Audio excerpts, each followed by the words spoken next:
मेरो हरियाणा के एक और एपिसोड में आप सबका स्वागत और अभिनंदन करता हूं। मैं हूं महेश शर्मा और आज हमारे साथ एक नई हस्ती हमारे स्टूडियो में मौजूद है। मेजर डॉक्टर तरन्नुम। नाक में उंगली, कान में तिनका, मत कर मत कर मत कर, आंख में अंजन और दांत में मंजन, नित कर नित कर नित कर। अगर आप मेंटली और डेंटली ठीक हैं तो आपका जीवन बहुत सुंदर चलेगा। मैं आपका स्वागत करता हूं, अभिनंदन करता हूं। जानकारी चाहूँगा शुरू में आपसे, आपके विषय में आप बताना चाहें। आपका करियर क्या शुरू हुआ, आपने क्या किया है? सर, मेरा नाम डॉक्टर मेजर तरन्नुम है। मैंने बीडीएस और एमडीएस किया है। जीडीसी पटियाला से मेरी एमडीएस है पीडोडोंटिक्स के अंदर। एमडीएस करने के बाद, पोस्ट ग्रेजुएशन करने के बाद मैंने कुछ टाइम के लिए ईसीएचएस ज्वाइन किया जी। जो कि है ex serviceman contributory health scheme, जहाँ पर मेरा जो सामना हुआ उन एक्स सर्विसमैन लोगों से हुआ जिन्होंने जंगों के अलावा वैसे भी बहुत मुश्किल हालातों के अंदर काम किया है। उन लोगों को देखकर, उनकी सेवा कर कर मुझे बड़ा चाव हुआ कि मैं फ़ौज में जाऊं। पर क्योंकि मैं बीडीएस एमडीएस कर चुकी थी तो मुझे तो माइंड में था कि फ़ौज में इस उम्र के अंदर जाना तो मतलब मुश्किल सा लगा, क्योंकि हम लोगों ने जनरली, छोटे गांव वालों ने देखा नहीं होता इन सब चीज़ों को। पर फिर वहाँ पर मेरे काम से थोड़ा खुश हो के जो वहाँ के कोर डेंटल यूनिट के मेरे जो सीओ थे, जो कमांडिंग ऑफिसर साहब थे, उन्होंने मुझे थोड़ा मोटिवेट किया कि आप तैयारी करो। मैंने भी थोड़ा हाथ पैर जुटाया, पता किया कि कैसे जा सकते हैं। तो जैसे जैसे वक्त ने लिखा था, ज़िंदगी ने लिखा था, धीरे धीरे करके हम बढ़ते चले और मेरा आर्मी डेंटल कोर के अंदर सिलेक्शन हुआ। और जिस टाइम मेरा सिलेक्शन हुआ मैं ऑल इंडिया में सेकंड रैंक पर थी। तो उस टाइम बहुत बड़ी चीज़ थी वो। धीरे धीरे चलता गया, सफ़र चलता गया और बहुत खूबसूरत सफ़र मेरा एज ए डेंटिस्ट। हमने आपको सही चुना है इस मेरो हरियाणा के लिए। मेरो हरियाणा के एक और एपिसोड में आप सबका स्वागत और अभिनंदन करता हूं। मैं हूं महेश शर्मा। आज हमारे साथ एक नई हस्ती हमारे स्टूडियो में मौजूद है, मेजर डॉक्टर तरन्नुम। उनसे बात करेंगे, बहुत सारी बातें करेंगे, कुछ कैजुअल बात करेंगे, कुछ एजुकेशन की बात करेंगे, कैरियर की बात करेंगे, लेकिन उससे पहले बहुत ही फॉर्मल सी बात करेंगे। नाक में उंगली, कान में तिनका, मत कर मत कर मत कर, आँख में अंजन और दांत में मंजन, नित कर नित कर नित कर। ऐसी चीज़ें हम सुनते आए हैं और मुझे याद आ रहा है कि अगर मैं जोड़ इसमें दूं कि अगर आप मेंटली और डेंटली ठीक हैं तो आपका जीवन बहुत सुंदर चलेगा। और भी उससे अगर आगे चलूं कि अगर दांत ठीक हैं और आंत ठीक हैं तो आपका जीवन बहुत ही सुंदर चलेगा। मैं आपका स्वागत करता हूं, अभिनंदन करता हूं। जानकारी चाहूँगा शुरू में आपसे, आपके विषय में आप बताना चाहें। आपका करियर क्या शुरू हुआ, आपने क्या किया है? जैसे कि मैंने आपका बायोडाटा पढ़ा, उसमें आपने एमडीएस किया है डेंटल सर्जरी में और आप आर्मी के डेंटल फील्ड से रिलेटेड रही हैं। उनके हॉस्पिटल्स में बहुत सारे काम किए हैं आपने। डॉक्टर तरन्नुम, मैं चाहूँगा कि आप स्वयं अपने बारे में जानकारी दें। धन्यवाद सर, बहुत अच्छे इंट्रोडक्शन के लिए। मेरो हरियाणा चैनल के जितने भी सब्सक्राइबर्स हैं उनको मेरी तरफ से बहुत बहुत नमस्कार। Thank you very much sir, इतनी वंडरफुल इंट्रोडक्शन। मुझे लगता है बहुत कम लोग हैं जो कम शब्दों के अंदर ज़्यादा बातों को रख सकते हैं, और आप इस फील्ड के काफ़ी अच्छे धनी हैं। सर, मेरा नाम डॉक्टर मेजर तरन्नुम है। मैंने बीडीएस और एमडीएस किया है। जीडीसी पटियाला से मेरी एमडीएस है पीडोडोंटिक्स के अंदर। एमडीएस करने के बाद, पोस्ट ग्रेजुएशन करने के बाद मैंने कुछ टाइम के लिए ईसीएचएस ज्वाइन किया जी। जो कि है ex serviceman contributory health scheme, जहाँ पर मेरा जो सामना हुआ उन एक्स सर्विसमैन लोगों से हुआ जिन्होंने जंगों के अलावा वैसे भी बहुत मुश्किल हालातों के अंदर काम किया है। तो कहीं ना कहीं छोटे होते से ही हमारे देश के अंदर एक बात तो है, सारे बच्चों को आर्मी से बहुत प्यार होता है ना। और उन लोगों को देखकर, उनकी सेवा कर कर मुझे बड़ा चाव हुआ कि मैं फ़ौज में जाऊं। पर क्योंकि मैं बीडीएस एमडीएस कर चुकी थी तो मुझे तो माइंड में था कि फ़ौज में इस उम्र के अंदर जाना तो मतलब मुश्किल सा लगा, क्योंकि हम लोगों ने जनरली, छोटे गांव वालों ने देखा नहीं होता इन सब चीज़ों को। पर फिर वहाँ पर मेरे काम से थोड़ा खुश हो के जो वहाँ के कोर डेंटल यूनिट के मेरे जो सीईओ थे, जो कमांडिंग ऑफिसर साहब थे, उन्होंने मुझे थोड़ा मोटिवेट किया कि आप तैयारी करो। मैंने भी थोड़ा हाथ पैर जुटाया, पता किया कि कैसे जा सकते हैं। तो जैसे जैसे वक्त ने लिखा था, ज़िंदगी ने लिखा था, धीरे धीरे करके हम बढ़ते चले और मेरा आरबी डेंटल कोर के अंदर सिलेक्शन हुआ। और जिस टाइम मेरा सिलेक्शन हुआ मैं ऑल इंडिया में सेकंड रैंक पर थी। वेरी गुड, तो वेरी गुड। उस टाइम बहुत बड़ी मुबारक। चीज़ थी वो, जी।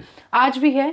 पर ये है कि धीरे धीरे चलता गया, सफ़र चलता गया और बहुत खूबसूरत सफ़र मेरा यानी एज ए ये डेंटिस्ट। हमने आपको सही चुना है इस मेरो हरियाणा के लिए कि जिस लड़की ने अपने काल में सेकंड में आई हैं अपने कोर्स में, ऑल इंडिया में आपने रैंक हासिल किया। बिल्कुल, हम जिस मकसद के लिए यहाँ पर आए हैं, बैठे हैं, मैं समझता हूँ कि बिल्कुल पूरी जानकारी आप हमारे स्टूडेंट्स को दे पाएंगे जो लोग डेंटल सर्जन बनना चाहते हैं, बीडीएस करना चाहते हैं, एमडीएस करना चाहते हैं। कितना चुनौतीपूर्ण ये व्यवसाय है या इसकी जो एजुकेशन है कितनी चुनौतीपूर्ण है। सर जनरली आपको एक जनरल नोशन मैं आपके साथ साझा करना चाहूँगी। जनरली कहा जाता है कि बीडीएस वो लोग करते हैं जो एमबीबीएस नहीं कर पाते और ये बहुत कॉमन सी है। और सच्ची बताऊँ तो मैंने भी एमबीबीएस में ना होने के बाद बीडीएस में लिया था। जी।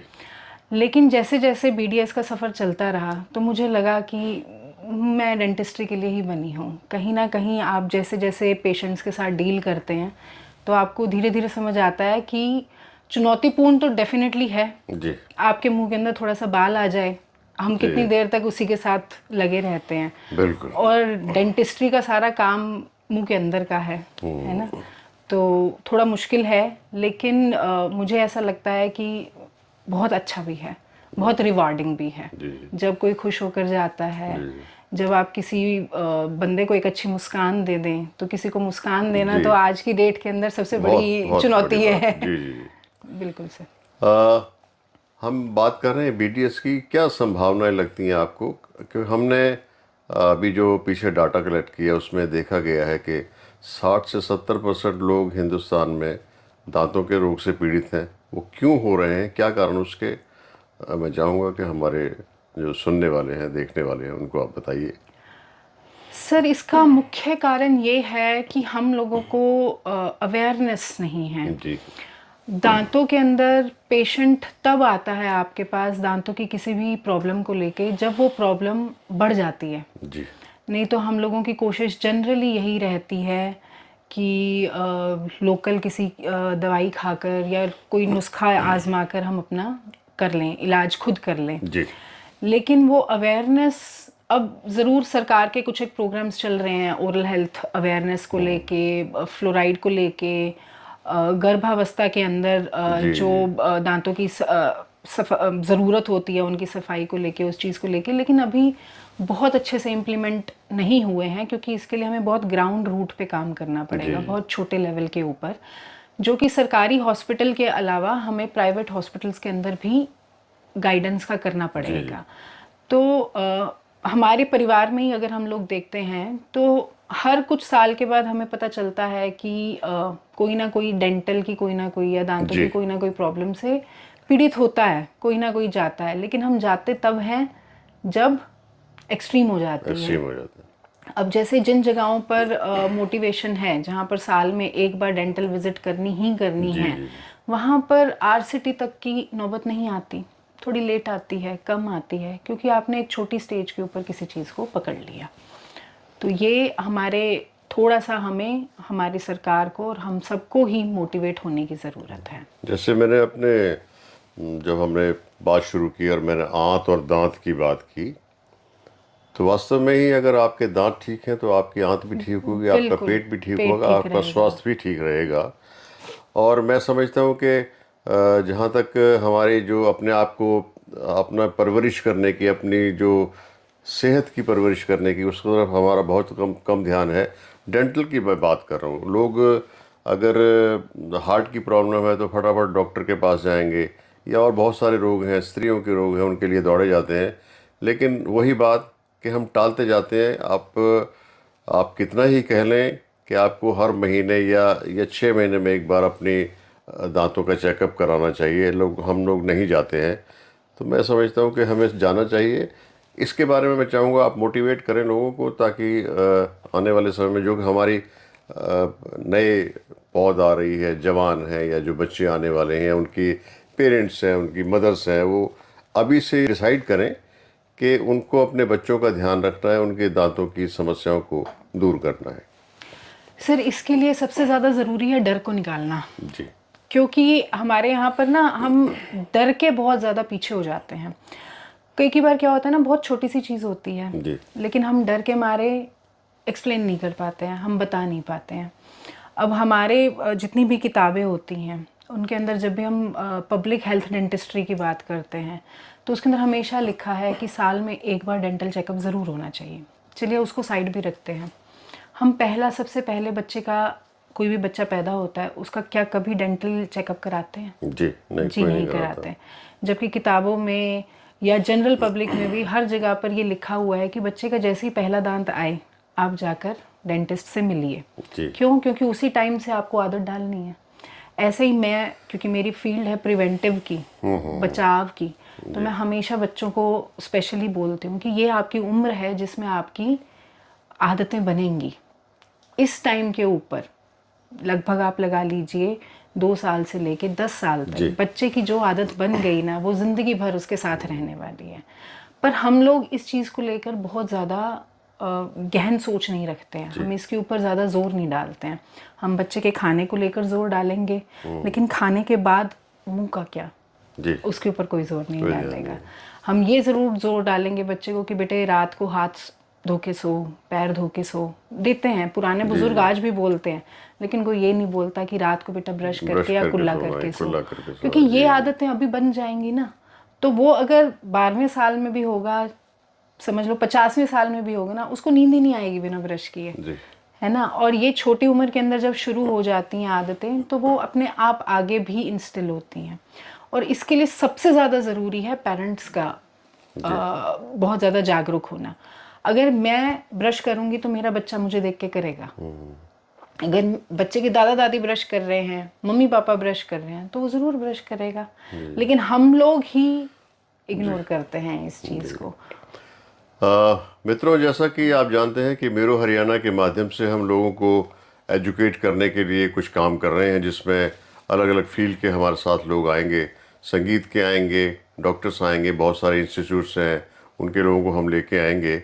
मैं इससे पहले कि एजुकेशन की बात करूं, बीडीएस की एजुकेशन की बात करूं कि कहाँ क्या क्या कोर्सेज़ हैं, अभी क्योंकि चर्चा चल रही है दांतों के रोग की, हमारे अलग अलग क्षेत्र हैं, चाहे वो हरियाणा की बात करें, पंजाब की करें, या नॉर्थ ईस्ट की बात करें, साउथ की बात करें, हर जगह का पानी अलग अलग है। बिल्कुल। वो जो पानी है उसका क्या रोल है हमारे दांतों को ख़राब करने में या ठीक करने में, और उसमें हमें किस प्रकार की प्रिकॉशंस लेनी चाहिए? सर आरओ के आने के बाद से पानी का रोल थोड़ा सा हमारा जी बेटर हो गया है, लेकिन ये बात सच है कि कुछ बेल्ट हैं, जैसे कि पंजाब की बेल्ट है, हरियाणा की बेल्ट है, राजस्थान की बेल्ट है, ऐसी जगहों पे पानी के अंदर कुछ तत्व हैं जिसे हम फ्लोराइड कहते हैं, जी वो थोड़ी ज़्यादा मात्रा के अंदर हैं। तो आपने देखा होगा कुछ लोगों के दांत जैसे ही निकलते हैं वो थोड़े से ब्राउनिश पैचेस के जी साथ होते हैं। हाँ, वो दांत में कुछ ऐसे पैच होता है बिल्कुल आगे। बिल्कुल, वो फंक्शनली कोई दिक्कत नहीं दे रहे हैं, लेकिन वो देखने में इतने बुरे लगते हैं, आमतौर भद्दे पे लगते कहते हैं हैं। कि ये व्यक्ति जो है ये ब्रश नहीं करता होगा, इसलिए इसके दांत में ये निशान आ गया हाँ दांत में, जी हाँ जी, लेकिन कुछ जगहों की स्पेशली पानी के अंदर की में वजह से। की वजह से ये तो है। क्या वो ऐसा क्या एलिमेंट है जिसकी कमी की वजह से या अधिकता ये की वजह से? अधिकता की वजह से अधिकता है, की वजह से। फ्लोराइड की फ्लोराइड अधिकता की ज़्यादा है वजह से। उस और पानी में। ये गौर कीजिएगा, अब मैं आपको एक बड़ी इंपॉर्टेंट बात बताती हूँ।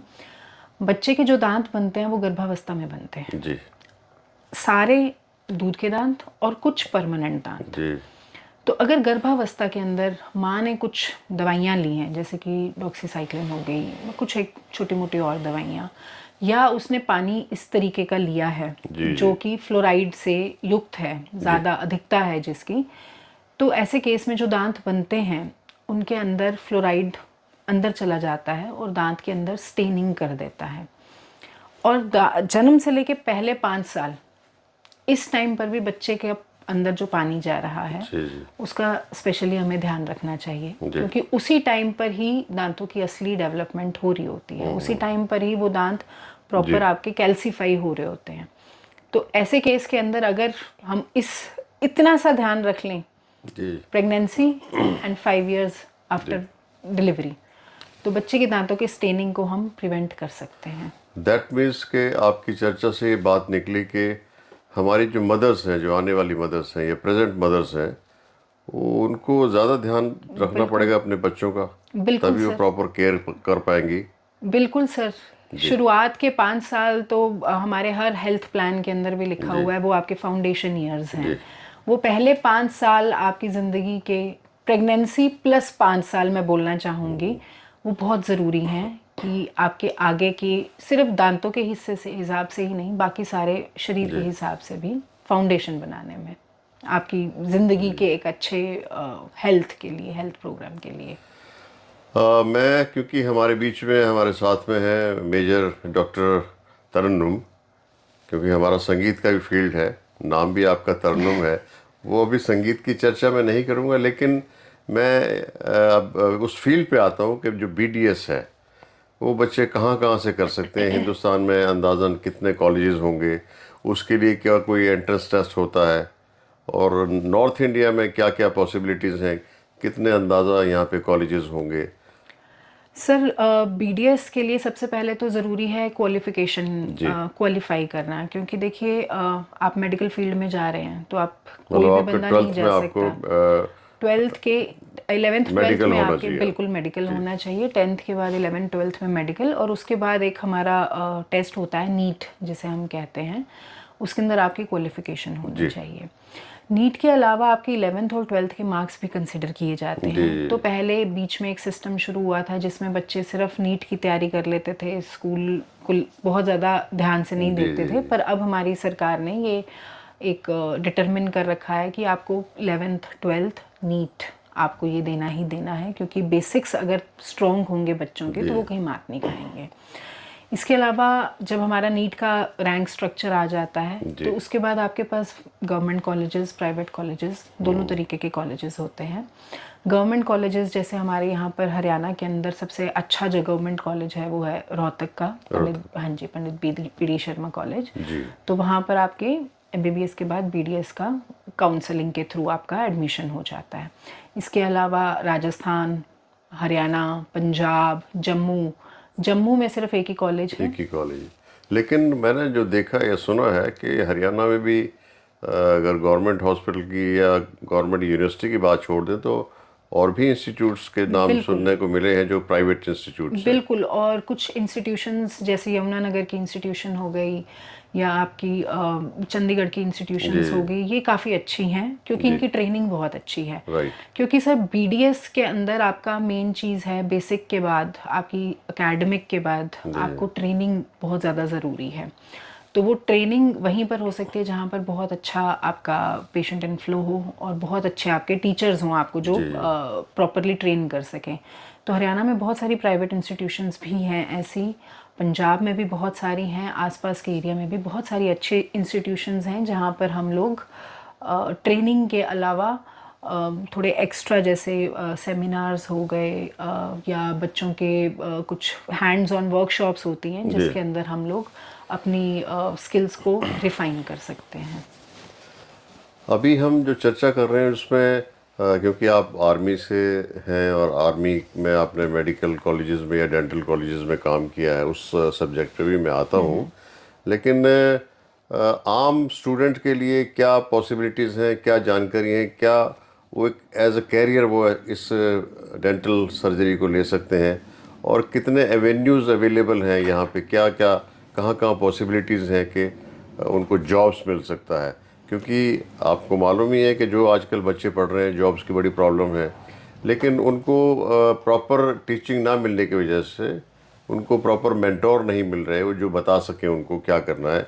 मैं चाहूँगा कि आज मौका है कि आप अपने हमारे, सिर्फ हिंदुस्तान की बात नहीं करूँगा, ये पॉडकास्ट जाएगा ऑल ओवर वर्ल्ड, ताकि सबको आप ये जानकारी दे पाएँ। स्टूडेंट्स जो भी हमें सुन रहे हैं, आप उनको गाइड करें तो बेहतर रहेगा। बिल्कुल सर। सर अगर हम बीडीएस के बाद के करियर ऑप्शंस की बात करें तो मेन सबसे पहले तो गवर्नमेंट जॉब्स होती हैं। गवर्नमेंट जॉब्स जो कि आपके स्टेट लेवल की हो सकती हैं, सेंट्रल लेवल में जैसे आर्मी हो गया, एम्स जैसी इंस्टीट्यूशन हो गई, वो हो सकती हैं। देन सेकेंडली आप अपना खुद का क्लिनिक खोल सकते हैं। कुछ रिक्वायर्ड डॉक्यूमेंट्स होते हैं, डॉक्यूमेंट्स के साथ आप अपने क्लिनिक को स्टार्ट कर सकते हैं। लेकिन कई बार किस्मत भी ऐसी होती है कि आप ना, गवर्नमेंट कोई पेपर नहीं निकल रहा, आप अपना क्लिनिक नहीं खोल पा रहे हैं, तो इसके अलावा और भी चीज़ें हैं जी। आप पीडीएस के बाद एमडीएस करते हैं, एमडीएस के बाद आप रिसर्च के अंदर भी जा सकते हैं।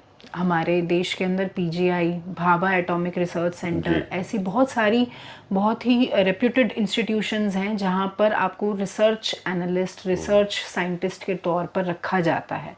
तो एक बहुत अच्छी करियर ऑप्शन ये भी है, और स्पेशली उन लोगों के लिए जिनका थोड़ा सा रिसर्च की तरफ, स्टैटिस्टिक्स की तरफ थोड़ा माइंडसेट अच्छा है, वो इसके लिए कर सकते हैं। इसके अलावा जैसे मैंने काम किया था ex serviceman contributory health scheme ECIC के अंदर, government sector, semi government sectors के अंदर एंडलेस पॉसिबिलिटीज़ हैं। जी। आपके ऊपर है, आप कहाँ लेकर जाना अभी चाहें। आपने जिक्र किया भाभा इंस्टीट्यूट का। बिल्कुल बिल्कुल सर। मैं समझता हूँ कि लोगों को इन्फॉर्मेशन ही नहीं है कि वहाँ पे डेंटल सर्जरी का भी सिखाया जाता है, या बीडीएस या एमडीएस कराया जाता है। सर बीडीएस या एमडीएस नहीं कराया जाता, उसके बाद की रिसर्च के लिए, जैसे अभी आपने रिसेंटली डीआरडीओ के अंदर की रिसर्च सुनी होगी, तो वहाँ पर अलग अलग तरीके से फोकस है, जहाँ पर क्योंकि हम लोगों को साइंटिफिक स्टैटिस्टिक्स की भी पढ़ाई जाती है, तो हमारे पास उस चीज़ का एक ज्ञान है कि हम किस तरीके से किसी भी प्रोसेस को आगे चल सकते हैं। आपने बहुत अच्छी बात करी भाभा एटॉमिक रिसर्च सेंटर की, तो रेडिएशंस के क्या क्या अफेक्ट्स पड़ते हैं, इसके लिए वहाँ पर भी रिसर्च के लिए बीडीएस एमडीएस लोगों की ज़रूरत होती है। एंड एक और एवेन्यू मैं आपको बताना चाहूँगी, फार्मास्यूटिकल इंडस्ट्री के अंदर भी बीडीएस एमडीएस या एमबीबीएस बीएमएस सारी फील्ड, मतलब मेडिकल फील्ड के लोगों की रिप्रेजेंटेशन की ज़रूरत होती है, बिकॉज क्योंकि हम देखते हैं, जो आपने बात की बिल्कुल ठीक है, सिर्फ एक डेंटिस्ट होना ही ज़रूरी नहीं है, साथ साथ बहुत सारे फील्ड ऐसे भी हैं जो डेंटल्स जो सर्जन्स हैं उनको फीड अप करते हैं, जैसे डेंचर बनाना या नए दांत लगाना, दिस एंड दैट। तो वो भी जो जिन लोगों ने बीडीएस किया है, एमडीएस किया है, वो लोग काम कर रहे हैं। उन्होंने, मुझे तो अब लगता है कि काफ़ी सारी वर्कशॉप्स भी बना ली हैं अपने, बिल्कुल बिल्कुल, और वो आपको हेल्प कर रहे हैं। सर जैसे मैंने पहले भी बताया ये बात कि बीडीएस में सिर्फ थ्योरी काम नहीं करती जी। हमें प्रैक्टिकल की बहुत ज़्यादा नॉलेज होनी चाहिए। आप किसी के ऊपर काम कर रहे हैं या कोई भी आप काम कर रहे हैं, तो प्रैक्टिस बहुत ज़्यादा ज़रूरी है। तो ऐसे में हर रोज़ आज की डेट में नई टेक्नोलॉजी आ रही है, हर चीज़ के अंदर नई एडवांसमेंट्स आ रही हैं, तो हैंड्स ऑन वर्कशॉप्स या आपकी स्किल्स को बढ़ाने के लिए छोटी छोटी चीज़ें जो आप छोटे छोटे वर्कशॉप्स कर सकते हैं, सिम्पोजियम्स कर सकते हैं, ये बहुत ज़रूरी होते हैं और ये करने भी चाहिए।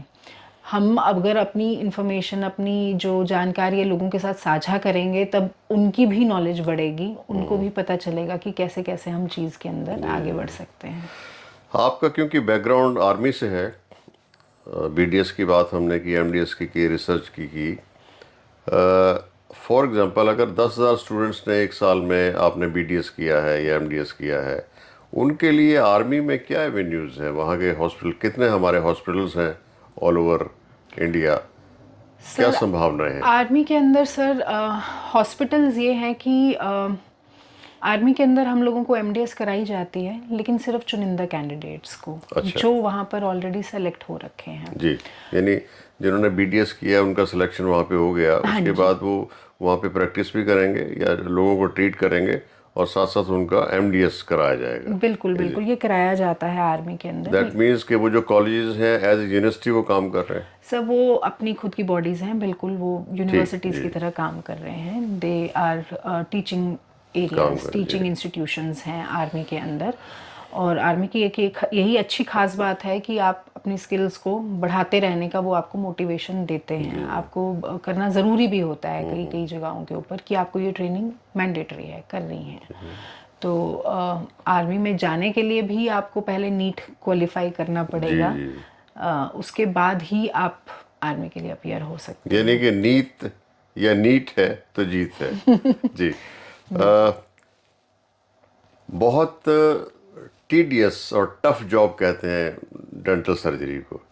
बड़ी कुश्ती भी लड़नी पड़ती है। हमारे जो पेशेंट्स हैं उसके दांत निकालना, उसके साथ खिंचाई करना, महिलाओं को समस्या नहीं आती है खूब जोर आजमाइश करने के लिए? नहीं सर, अब तो महिलाओं को हर जगहों पे मौके मिल रहे जी हैं। तो बीडीएस एक ऐसी फील्ड है जिसके अंदर महिलाओं का काफ़ी योगदान भी रहा है। जी और अच्छा, बहुत अच्छा कर भी रहे हैं सर। जी जी जी महिलाएं बहुत अच्छा कर रही हैं। जी जी जी जी जी। डिग्री के अलावा कौन कौन सी चीज़ें हैं जिसमें डेंटल सर्जरी, यानी अगर बीडीएस किया है उसके नीचे के भी कुछ कोर्सेज होते हैं जो कि बीडीएस को, सर जैसे कुछ, डिप्लोमाज एक्सेट्रा? बिल्कुल बिल्कुल बिल्कुल सर, डिप्लोमा एज सच नहीं है, लेकिन dental technician, dental dental technician assistant, के लिए हैं। क्योंकि कोई भी ब्रांच चाहिए तो हमें डेंचर्स बनाने हैं तो डेंटल टेक्नीशियन भी चाहिए, जी जी डेंटल असिस्ट करने के लिए असिस्टेंट्स भी चाहिए। जी। तो इन सब के कोर्सेज हैं, लेकिन इंडिया में कुछ चुनिंदा कॉलेजेस में ही कॉलेजेस हैं। हैं। एक सवाल और भी मेरे सामने है और मैं समझता हूँ कि बहुत सारे लोगों का ये सवाल होगा कि गलत फहमियाँ हैं कुछ बीडीएस को लेके, उनके बारे में आपका क्या विचार है, क्या कहना चाहेंगे? गलत फहमियाँ सर? गलत फहमी से मतलब कि ये तो बहुत ही टफ कोर्स है, या इसकी जो पॉसिबिलिटी है उनको जॉब्स नहीं मिल पाएंगी, या वो अपने क्लिनिक्स नहीं खोल पाएंगे, इस टाइप की कुछ चीज़ें आम तौर पे सर देखिए, कहा जाता है। किसी भी फील्ड में, चाहे वो डेंटिस्ट्री हो, चाहे वो मेडिकल हो, जी चाहे वो स्पोर्ट्स हो, कहीं पर भी आपको मेहनत तो करनी पड़ती है। जी। और जिसने मेहनत करी है, करिए। मैंने उसको, किसी को भी बंदे को ऐसे नहीं देखा जिसने अपना मेहनत करने के बावजूद वो अपना काम ना कर पा रहा हो। बहुत सारे लोग हैं जो एक बार फेल हो जाएंगे, शायद दो बार फेल हो जाएंगे, जी लेकिन मेहनत और परसिस्टेंस तो मुझे लगता है आपको सफलता दिलाती ही दिलाती है। और हमारा ना माइंडसेट एक चीज़ को लेके फिक्स नहीं कर सकते। जैसे अगर हम सिर्फ गवर्नमेंट जॉब की तैयारी करते रहें, जी हम जी सोचें कि नहीं जी हमने तो सिर्फ गवर्नमेंट जॉब की तैयारी करनी जी। है, पर इसके साथ साथ हमें दूसरी चीज़ों की तरफ भी ध्यान देना कोशिश चाहिए। करते रहना चाहिए। बिल्कुल। अ, आपने बहुत सारी चीज़ों की चर्चा की है। ग्रामीण क्षेत्र में जो हमारे जो बीडीएस कर रहे हैं लोग, या एमडीएस जिन्होंने किया है, वहाँ क्या पॉसिबिलिटीज़ नज़र आती हैं? क्योंकि आमतौर पे जो डॉक्टर्स हैं वो सब लोग शहर में ही बसना चाहते हैं। क्या अगर कोई सरकारी नौकरी में जाता है, मैं डॉक्टर्स की बात करूं सिंपल, गवर्नमेंट जिन लोगों को अप्लाई करती हैं उनके लिए कंडीशंस भी रखी जाती हैं कि आप कुछ साल जो है आप किसी गांव में प्रैक्टिस करेंगे। तो क्या ऐसे कोई डेंटल क्लिनिक्स या गवर्नमेंट के कुछ जो इंस्टीट्यूट्स हैं, या उनके जो वहाँ के जो हॉस्पिटल्स हैं, वहाँ भी पॉसिबिलिटी है डॉक्टर्स की वैकेंसीज रहती हैं उसमें, अगर जो गांव में बिल्कुल पीएचसी है या सीएचसी है? बिल्कुल बिल्कुल सर, जी। हर पीएचसी सीएचसी के अंदर एक डेंटिस्ट होना अनिवार्य है। रहता है। इसके अलावा सर देर आर कुछ ऐसी जगहें भी हैं जहाँ पे सैटेलाइट क्लिनिक्स बनाए गए हैं बहुत सारी इंस्टीट्यूशंस के, जैसे यानी कि एम्स बाहर के। से डॉक्टर आते हैं? यानी कि सर इसका मतलब ये है कि हफ्ते में 2 या 3 दिन बाहर से डॉक्टर आएंगे, आएंगे। वो आपका इलाज करेंगे और फिर वो जो जो चीज़ें रिक्वायरमेंट होंगी वो उस जी हिसाब से करेंगे। पीजीआई का है, सैटेलाइट क्लिनिक्स है पंजाब के बहुत सारे एरियाज़ के अंदर। जी। ऐसे ही एम्स के भी बहुत सारे सैटेलाइट क्लिनिक्स हैं, जैसे बाकी चीज़ों के क्लिनिक हैं। अब आजकल टेलीमेडिसिन और इन सब चीज़ों के कारण हमारे पास सैटेलाइट क्लिनिक्स का भी एक बहुत अच्छा एक जिसे कहते हैं एक एरिया है जहाँ पर हम जी लोगों को डेवलपमेंट करना चाहिए भी और हो भी रही है। जी जी। तो ऐसे एरियाज़ के अंदर डेफिनेटली हर गांव के हर एरिया के अंदर एक बीडीएस का होना बहुत ज़्यादा ज़रूरी है, बिकॉज़ वो पॉपुलेशन जनरली इस वजह से भी इग्नोर हो जाती है क्योंकि उनके लिए शहर जाना बहुत दूर है। दूर। जी तो उनको लगता है कि नहीं, यहीं से दवाई ले लेते हैं और हमारा दर्द ठीक हो जी जी। जाएगा। तो ये बहुत ज़्यादा ज़रूरी है कि हम अपनी ग्रामीण जो आबादी है उसको टारगेट जी करें। जी। मैं दोबारा से आर्मी पे आता हूँ और मैं याद कर रहा हूँ कि मुक्केबाजों को, वो अक्सर इस प्रकार की इंजरीज उनको होती हैं, वो मुक्केबाजी कर रहे होते हैं, चाहे वो आर्मी के जो प्लेयर्स हैं वो करते हैं, अदरवाइज भी बहुत बड़ी बड़ी मुक्केबाजी की वो स्किल्स होती हैं। कभी ऐसे बड़े मुक्केबाज की कोई सर्जरी करने का मौका मिला आपको? सर मुक्केबाज की तो नहीं, लेकिन मेरे पास बच्चे बहुत आए हैं जो स्पोर्ट्स के अंदर चोट खाकर चोट अपना खा आगे के वाला दांत तोड़वा कर तुड़वा के आते हैं। तो उनका मेन क्वेश्चन सिर्फ यही होता है कि ये दांत आगे बढ़ेगा या इसको हमने निकलवाना है, क्या जी। कराना है। तो आपको एक और मैं जानकारी देती हूँ, एक बहुत अच्छी जानकारी है ये, कि स्पोर्ट्स डेंटिस्ट्री नाम का भी एक फील्ड होती है। एक नया फील्ड है। एक फील्ड है बिल्कुल, जिसका मेन काम यही है कि स्पोर्ट्स के दौरान हुई हुई चोटों का इलाज करना और मतलब उनको जो चोटें लगी हैं उनको कैसे हम प्रिवेंट कर सकते हैं। आपको जानकर बड़ी खुशी होगी कि माउथ गार्ड्स हमारे जो बनाते हैं, जो मुक्केबाज स्पेशली लगाते हैं, वो पहले एक बहुत हर एक के लिए एक सिंपल होता था कि उसको बॉयल करके मुंह के अंदर बाइट कर लेना है। आजकल custom made specially proper thickness वाले ऐसे गार्ड्स आ गए हैं जिससे आप अपने एटलीस्ट आगे के दांतों की रक्षा तो बहुत अच्छे से कर सकते हैं। बट वही है कि स्पोर्ट्स डेंटिस्ट्री की तरफ भी लोगों की अवेयरनेस काफ़ी कम है। और स्पोर्ट्स डेंटिस्ट को इनफैक्ट हमारी जो ये स्पोर्ट्स अथॉरिटी ऑफ इंडिया है, ये भी दे वांट कि स्पोर्ट्स डेंटिस्ट यहाँ पर आए। तो आपने जैसे आपकी स्पोर्ट्स की इंजरीज हैं, तो स्पोर्ट्स डेंटिस्ट्री एक ऐसी ब्रांच है जिसमें हम अपने दांतों की कैसे प्रोटेक्शन कर सकते हैं, सिर्फ दांतों की नहीं, एक पूरे जबाड़े की, पूरे मुंह की कैसे रक्षा कर सकते हैं। आपको पता है स्पोर्ट्स दो तरीके के होते हैं, contact sports and non contact sports. तो अब कोर्सेज शुरू हुए हैं जो हमारी डेंटल अथॉरिटी ऑफ इंडिया, जो डेंटल काउंसिल ऑफ इंडिया है उसके थ्रू, जिसके अंदर हम स्पोर्ट्स डेंटिस्ट्री के अंदर भी अपना एक बहुत अच्छा करियर ऑप्शन बना सकते हैं। और आप खुद भी मानेंगे कि हर स्कूल के अंदर एक स्पोर्ट्स डेंटिस्ट भी होना ज़रूरी है, क्योंकि जहाँ जिन स्कूल्स के अंदर बहुत बेस लेवल से आपकी ट्रेनिंग शुरू होती है, वहाँ अक्सर ऐसी चोटें बच्चों को लगती हैं। एक और फील्ड मैं आपको बताना चाहूँगी sir, which is forensic odontology. Army में इसका बिल्कुल, आर्मी में इसका एक बहुत बड़ा रोल रहा है। मैं कोई ऑपरेशन का नाम नहीं लेना चाहूँगी, मैं आपको सिर्फ एक छोटा सा आइडिया दे देती हूँ। एक नेवी का जहाज़ डूब गया, उसके अंदर जब उसको रिट्रीव किया गया तो डेड बॉडीज़ थी हमारे जवानों की जी। तो उनको रिकॉग्नाइज कैसे किया गया सर? उनके डेंटल रिकॉर्ड्स से। तो उसके बाद से एक ये ऑपरेशन मतलब एक ये मिशन स्टार्ट किया गया कि जितने भी जवान आर्मी के अंदर रिक्रूट होते हैं या एयरफोर्स के अंदर या नेवी के अंदर, उन सब का एक डेंटल रिकॉर्ड बनाया जाएगा जिसके अंदर हम आइडेंटिफिकेशन नोट कर सकें। और ये काम सिर्फ इंडिया में अब शुरू हुआ है, लेकिन बाहर के बहुत सारी जगहों के ऊपर ये काम बहुत लंबे टाइम से चलता आ रहा है कि जितनी पॉपुलेशन है उनका एक डेंटल रिकॉर्ड होना चाहिए।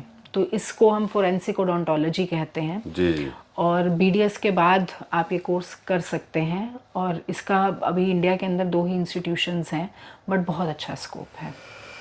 आपने पूरी जानकारी दी। मेरे मन में बैठे बैठे एक सवाल आया है कि जैसे जैसे एज बढ़ती है लोगों के दांत घिसने शुरू हो जाते हैं, और उसके लिए कुछ नाइट गार्ड्स भी दिए जाते हैं कि रात को आप सोते हुए, और ये भी कहा जाता है कि जो लोग रात को दांत किटकिटाते हैं वो उसके कारण क्या है, उसके वो थोड़ी जानकारी चाहूँगा, और कैसे आप उसको रोक सकते हैं, या सिर्फ वो जो नाइट गार्ड्स हैं वही उसका सोल्यूशन है, या कुछ और भी हो सकता है?